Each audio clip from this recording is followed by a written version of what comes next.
Hello YouTube, you joined me today on a break from my studying, so this video will be hopefully no longer than 10 minutes, else I'll overrun.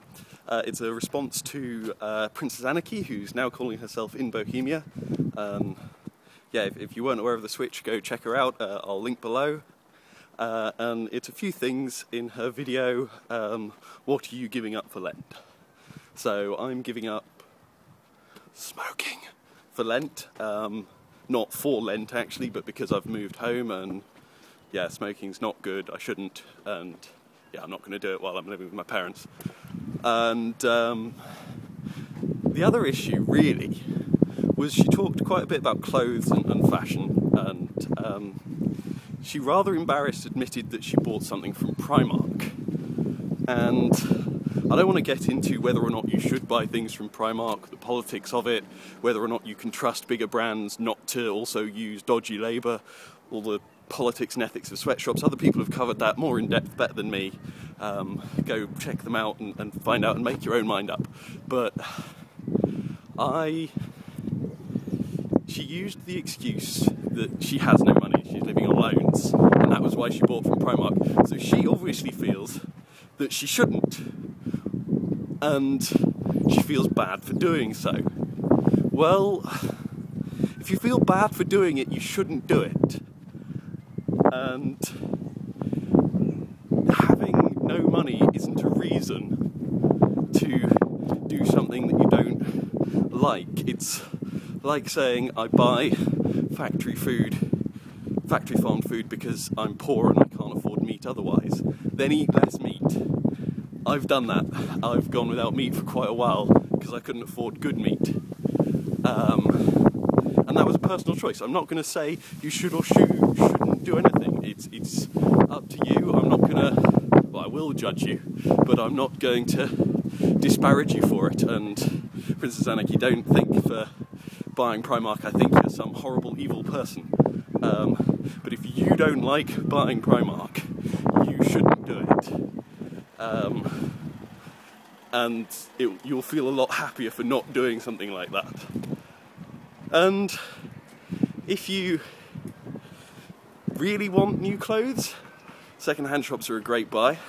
But to be quite honest, and I know this is coming from a bloke, so may not be the best example, because girls obviously need a lot more clothes than guys, but since November I've been living in a trailer, as people might have been aware, and I've been living on an extremely limited wardrobe. I have quite a lot more clothes back here at my parents' house, but to be quite honest, living on a limited wardrobe isn't a bad thing.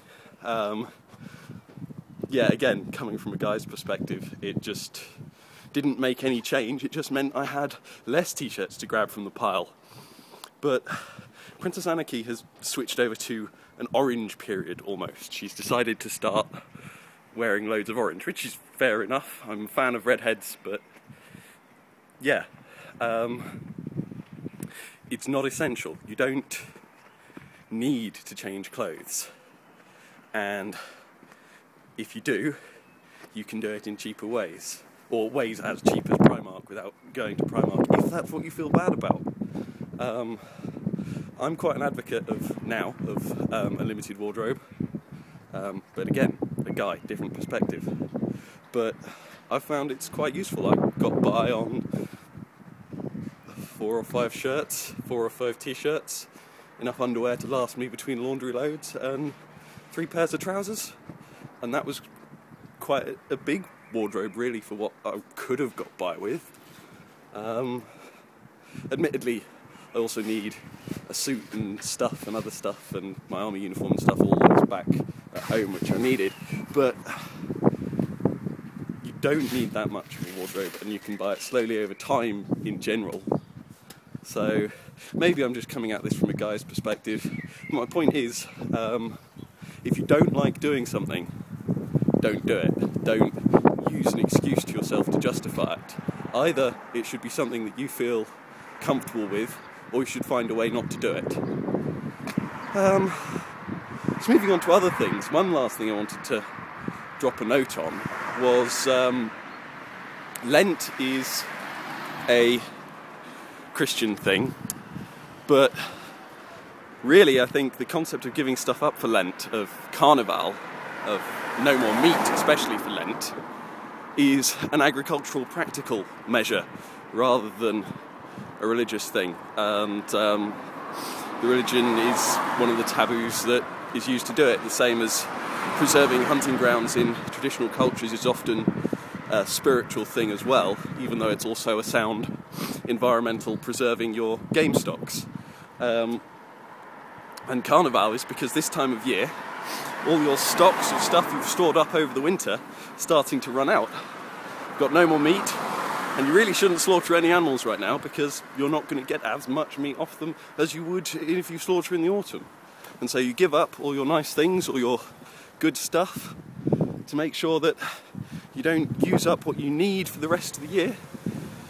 And because at this time of year you really are running low on lots of things.